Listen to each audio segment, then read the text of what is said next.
बेटी जखन बियाह क के सासुर जाय छै न त एगो औरत भए जाय छै, बुझलियै।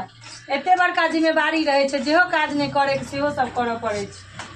कहियो लाई नहीं बनेने छलौं से लाई बना रहल छी, लेकिन अपना गुजर जकर भए गेलै गे बुझह नहीं आबैया, लेकिन अपना गुजर जकर एक बेर में नहीं बनै छै, दू बेर गुड़ बरका के दे दै छियै, लेकिन बना के रहबै, हार नहीं मानबै।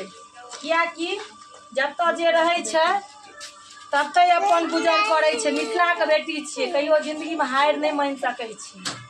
गर्व छै अपना। दू बेर दलियै हन एहिमे गुड़, एक बेर नहीं लैस पकड़लकै हन तो दोसर बेर फेर दलियन पाक बना के। दू बेर नहीं पकड़ते तेसर बेर, लेकिन हार नहीं मानबै, बनेबे करबै। कियाकि जिम्मेवारी छै, बाप माय के घर में दुलारू रहे छै लोग।